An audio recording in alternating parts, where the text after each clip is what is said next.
Hello there, welcome to today's video where we are getting into a trending topic surrounding perceptions of fear and its implications. Now this video is stemming from our brothers and sisters, and there's a prevalent belief suggesting that fearing individuals from certain backgrounds equates to being anti-black. So we're talking about fearing people from backgrounds like the hood or the ghetto. So there's a trend going around that equates to being anti-black. Now, throughout this video, we'll explore various reaction clips where our brothers and sisters candidly share their past fears and the reluctance they felt in admitting them. These reaction videos offer a diverse range of thoughts and opinions on the matter, providing an unfiltered glimpse into society's mindset. So prepare to be amazed as we get into the raw reactions, and if you're ready, let's get into the intriguing discussion. Without further ado, smash that like button and let's get started. There is definitely one thing I'm not afraid to admit as a black person. We are so funny. Hot take, but I think we're the funniest groups of people in the world. A lot of our humor,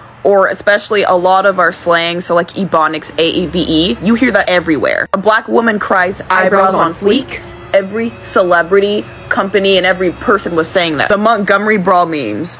Oh my god, if we can come together like that all the time, I feel like we would progress so much more. I'm just saying. As kids, we're already doing stand-up comedy techniques. We're doing crowd work at the age of 5. We're so creative with our humor too. Like coming up with big backed as a phrase, beautiful. I swear, most of us have a gene in our body that makes us automatically funny. Girl, why do you think they call it dark humor?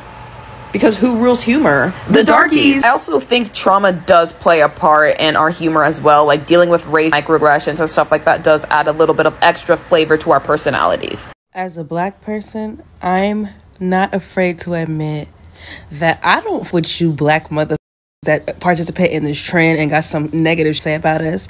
Y'all is giving these white people ammunition to continue to find reasons as to why we cannot gel together as a community. I don't trust black people who participate in this trend and give them our sauce, give them our recipe. Like, what? You guys are giving them ammunition. You guys are giving them things that we're supposed to talk about in private. I don't trust y'all. All black people is not for us. All skin folk ain't kin folk. Because why is y'all letting these people know about it that we got going on? White people don't have a trend. They don't let... The thing about white people is, if they got going on and if in the community, they handle that in private. They don't let everybody know what they got going on. We never hear problems about them. Why do they gotta know about ours? Why do we always gotta air out ours for their entertainment? Because we're not the only one watching this. There's a whole ass blue thing where they could click on it and see all that we talking about. Oh, they this, that, and the third. Oh, they don't this, that, and the... Y'all giving them ammo. Like, bruh. I never thought that I would say this, but y'all actually made me cry from this app. I never want to get up here with tears in my eyes, but... The trend, I used to be too afraid to say this as a black person, but then a lady said that she's scared around hood people. I ended up going down a rabbit hole and watching a few of the videos and explanations of people who agreed with her statement. And I just came on here to let you know, you need to check your biases at the door. Check your bigotry at the door. Because what's happening is that you feel like this about hood people, and then you get into the workforce and you have to work with someone who's a hood ass just like me. And your biases show. Stands offish, blocking people's money, blocking people's success, because you are questioning why a hood ass that you're scared of is excelling more than you are. And I've had this happen to me so many times from other black people. It's hurt my feelings so much over the years because I just want to know what it's from. But now I know it's that level of insecurity and that you're scared, afraid. I've had black people that I've worked with in the past question why I get paid the amount I get paid, why I have so much authority at this workplace. I've had them go and double check my work, something that nobody asked them to do. But since they think for whatever reason I'm not capable of doing a job, I've had other black people go double check my work that nobody asked them to do. And I really think it got to me this morning because I'm like, it's okay to have those feelings. I really don't care how you feel. But when it spills over into the workplace and then the person on the receiving end can't pinpoint or can't verbalize why you're being treated the way you are from people who look just like you, it's disheartening. Y'all have these biases and y'all carrying them into the workplace. Y'all are teaching y'all kids this. It's carrying on into the schools. It's all around, all because you are afraid. You need to sit down and go speak to the lady. I read the comment. It's just all types of ignorant statements on why you scared of hood people and why you scared of the da-da-da-da-da-da-da-das and this, that, and the third. Y'all sound just like white people who just base us on the color of our skin. Y'all are judging all people off of one experience that y'all had that one time y'all was in the ghetto one time. And let me tell you what ends up happening in my experience. I end up working with somebody for 3-4 months and he ends up coming up to me saying, "Oh, you're so cool. You're nothing like what I thought you would be." And then when I put a clear divide between us, I'm wrong. Now I'm standoffish. I have an attitude, all of these things because I don't want you around me because you judge me for no reason. And I don't like people like that. Then you run around with the rest of the brigade saying, "I don't think she likes me. I don't think she really likes me." No, you judge me for no reason and I don't want to be around you. Why is it that every time that there's a trend where black people come out and they talk about how they're different from the normal black person and the normal black people experience, that it just becomes just very disrespectful and degrading? And it gives like, I actually don't like black people. I actually think I'm better than the normal black person. And I'm actually proud that I have a different perspective than other black people. Because y'all never just stop at, you know, "Oh, I'm black and I'm scared to admit that I don't know how to dance." It's like, okay, that's a hoot. Like, haha. Y'all gotta go into, "Oh, I'm black and I'm scared to admit that I love to read." Excuse me? Something I'm afraid to admit as a black person is that I didn't go to an HBCU because I didn't want to get made fun of again. Like, I get it. Like, a lot of the things people are saying are rooted in anti-blackness. You're saying that ghetto-ness is a unique black trait, and like, I get that part. That part makes sense. But I'm just curious, like, how in the hell are people that blurs, folks like me, supposed to talk about our experiences without it being anti-black? Because I feel like the only time we're allowed to talk about this is in the letter that we write before we jump off of a bridge. Like, it hurts and it continues, and I feel like no one ever discusses it, no one ever talks about it, because the minute that you do, it becomes more focused on how you're saying what you're saying instead of the things that you're actually saying. And this isn't just middle school trauma. Y'all do this at family reunions. Y'all do this currently. It happens right now, today. "Oh, you too old to be playing video games." I wish it just stopped there, but it's the implications that you make because we play video games. It's the implications that you make because we do cosplay and we like anime. It's the implications. It's the things that you say. And y'all can be harsh. Like, you have no idea how harsh you can be. And then when you try to call it out, you're being too sensitive. You acting white. You talking white. You think you better than us. And that's not what's going on at all. So yes, this trend sucks. It does suck. Some people have taken it and just used it to express all the stuff that they've never been able to express. And it's wrapped in this anti-blackness because that's what happens when you get pushed out of your community. But somebody today, explain to me how you can talk about the experiences that you have had without it being anti-black. Give me the exact words to say. As a black creator on this app, I feel like I would be remiss if I didn't give my opinion on this trend about being uncomfortable around hood or ghetto people. I want to give a different perspective on this conversation. Because right now the conversation is saying that if you're black and you're uncomfortable around ghetto or hood people, that you are automatically anti-black. But it's important that we don't think of this as an absolute. It's a gray area. It's not that simple. When I was a kid, my family lived on the south side of Chicago. My mother grew up in Chicago and she lived in the hood. I don't want to give too much details about her story because it's not mine to tell, but she had it very rough growing up. And she would tell us all the time that she survived a lot of situations where she shouldn't have made it out alive. And what ends up happening is our neighborhood gets so bad that she moves out of the city. She moves to Wisconsin, and then she ends up building herself up, and now she is a successful business owner. She is a sophisticated, educated, pro-black woman. I had a very unique perspective. Most people grow up and they see their kids make it. I watched my mother make it. But mind you, I did not grow up in luxury. I was still alive while she was climbing the ladder. Because the people in the hood were her friends, her family, the people she grew up around, we would go back every year to visit. One year my mom goes back and she just stops altogether. We just no longer go back to visit. It turns out the last time that she went, within 2 minutes of being out the car, there was a drive-by. Then she finds out later on that the drive-by was targeting one of her friends. And she left that situation and she thought, I am never coming back here again. Keep in mind, she was comfortable enough to visit because that is where she grew up. One stray could have resulted in me growing up without a parent. Imagine if she had brought us with. One stray could have resulted in me growing up without a sibling, or one hitting me and me never growing up at all.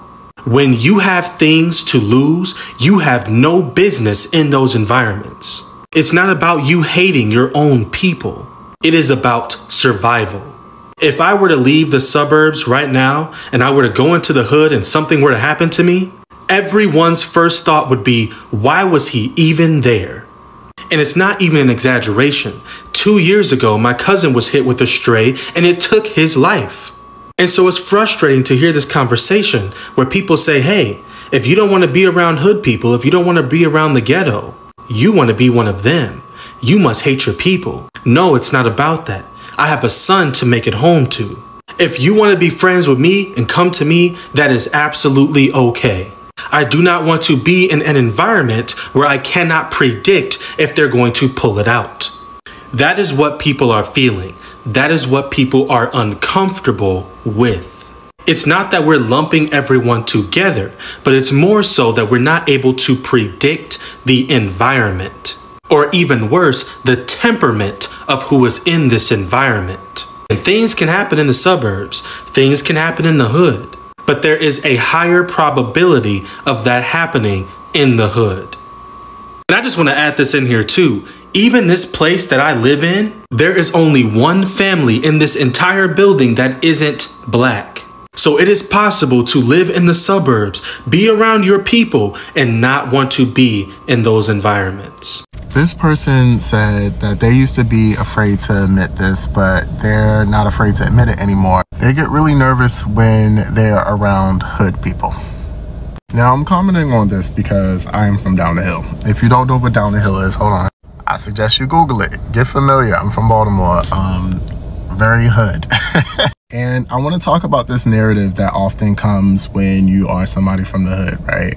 First off, a lot of people don't even associate with me with being from the hood because I have like degrees and I'm a therapist and the job, you name it. Some of the most peaceful, my brother and I are from the same hood, obviously. He is one of the sweetest people I've ever met in my entire lifetime. He's one of the sweetest people I know from the hood.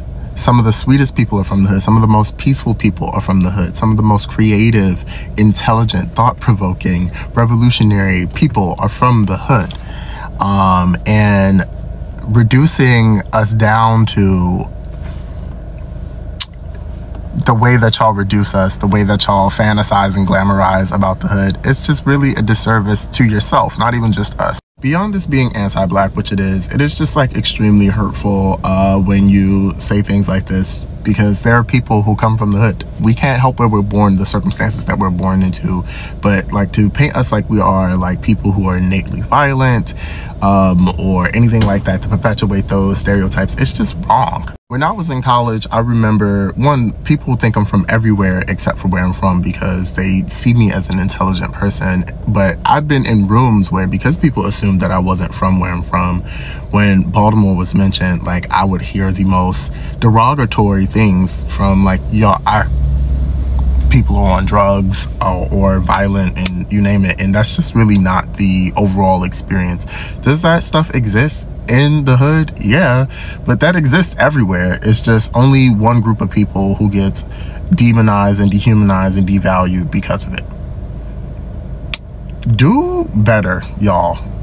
Please. I keep seeing other black people on my For You page saying things that they're afraid to admit as a black person. And here are things that I am not afraid to admit as a black person. I don't like white men and white women who try to act black. I also don't like when biracial people use the N-word because they can be around black people and white people and be either white passing or black passing. They do not deserve the right to be saying that word. Is disrespectful for one. And me as a black person, I don't even call other black people that because of how disrespectful and the negative connotations behind the word. It's disrespectful in a lot of ways. I also don't like when people who who are not black listen to black artists and they bump our music, but they don't like us, and when we do it, we're ghetto. And the black people that be hyping them up, saying you invited to the cookout, no.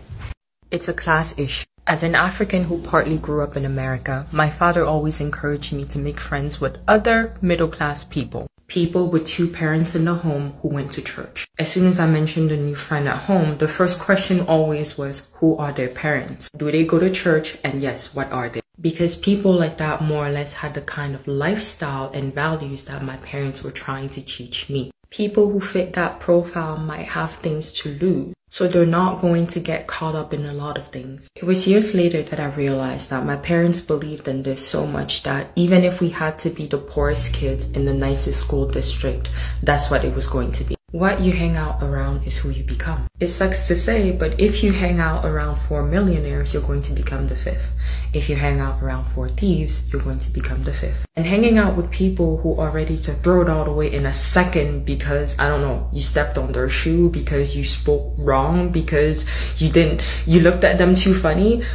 It's a class issue, it's not a cultural issue. There's a reason why those who make it out the hood never come back. They might come visit, but they're not going to come back to stay. Why?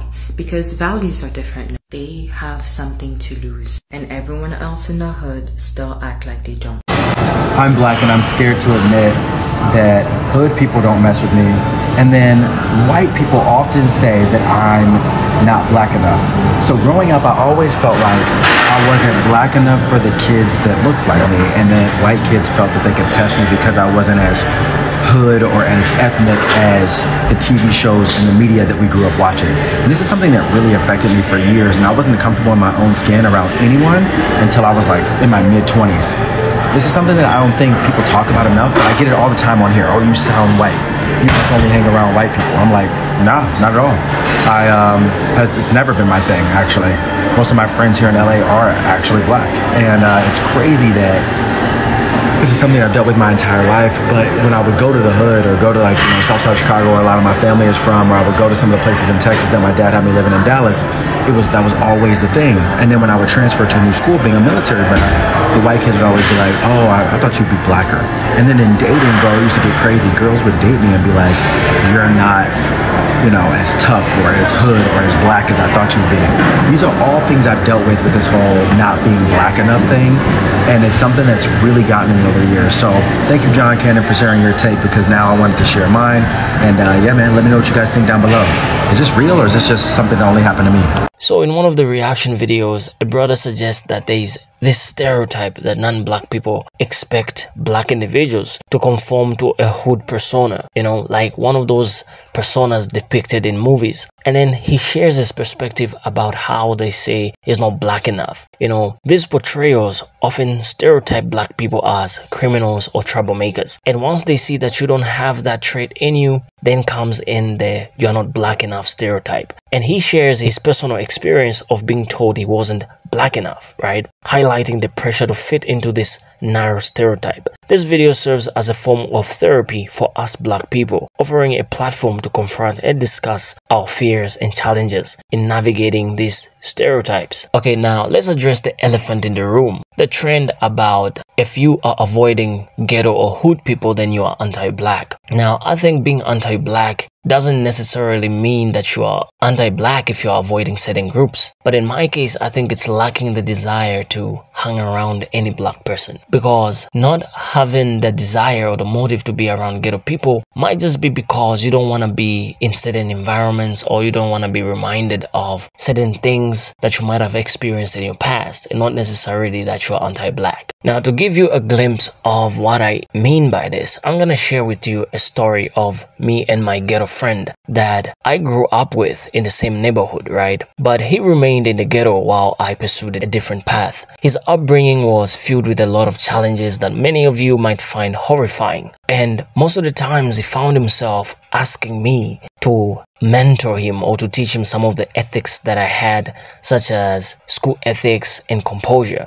As he struggled with a volatile temper, and this guy had a temper that if he gets angry right now, he would just punch into a wall. So I spent a lot of time giving him some lessons, but as years went by, I grew, I traveled, I changed my location. Right now, I still maintain occasional contact with him, but I find myself reluctant to spend most of my time with him and other people from my past. It's not about hatred, it's rather the energy that these people carry. And since they're a little bit reluctant in growing and carrying that vision that I have, I rather focus on other things that benefit me. Most of the times, you'll find that those spreading messages about being anti-black lack first-hand experience in the matter. People naturally evolve and pursue new paths in life. Spending hours grooming someone like a father figure isn't the right approach. As in my case, as most learning happens through individual effort and self-discovery. And traumatic experiences in the past can lead individuals to distance themselves from their old environments. Memories of past struggles and mistreatment in the ghetto can linger, making it challenging to revisit. Avoiding the ghetto doesn't equate to hating its people. They remain brothers with whom strong relationships were forged. It's about personal growth and moving beyond the confines of a difficult past. Now, this perspective stems from my own experience and understanding of the complexities surrounding this topic. With that being said, I'm not saying I'm an expert on anything. Okay, so the video we're discussing today highlights the immense complexity within the black community, showcasing our diversity. But this diversity also presents challenges, particularly in terms of standing out and succeeding. Sometimes, when we see fellow black people achieving more than us, we tend to feel a sense of discomfort. Now, the reason why I avoid most of my past friends is because of this. It's not jealousy or malice, but rather a reflection of our desire to shine and be recognized for our own unique contributions. And with that in mind, some people may not take this lightly. Some people may not react like you if they see you succeeding, if you know what I mean. And that is why it is better to avoid certain energies in your life. How many black people have you seen supporting a successful black individual? Not a lot, right? But how many black people have you seen or do you remember seeing supporting white people, maybe even not more successful than that other black person? It's a lot, right? We tend to support other races more than we support our own race. And that's the reason why more successful black people don't want to visit their ghetto or neighborhoods. Because of this. As black people, we often harbor grudges silently, failing to address issues directly and instead discussing them with others, which can lead to tension and division within our own communities. And there's also one perspective shared that we have a tendency to air grievances on social media, which can just exacerbate the problem. While social media can be a tool for positivity, it can also be a tool for destroying families if not used carefully. So it is crucial for us to cultivate self-awareness and understanding. Know thyself, as this forms the foundation for empathizing with others. And there you have it, folks. So I think that summarizes the major points of our discussion today. So people are not avoiding one another simply because of hatred or anything like that. Now, I think it's majorly because we're looking for people that share the same principles as us. And most of the times we end up with people, especially from our past, that just take things from us and take our presence for granted. And that's the reason why people are beginning to learn to grow themselves first and to help themselves first before they help, especially those that are not bringing anything in their life. Just ask yourself this question. Would you want to hang around people that have had a part in you struggling? I don't think so, right? So most of the times, the people or our friends from the ghetto have these mindsets in them that stem from lack, stem from, no, I have this, help me that. And most of the times you find that you're the only one who's been helping them all your life. So if you want to change, you find that you end up avoiding your past environment and your past friends. It's not necessarily hatred, guys. But anyways, tell me what you think in the comment section below. And if you enjoyed today's discussion, like, share, and subscribe. And I'll see you in the next video.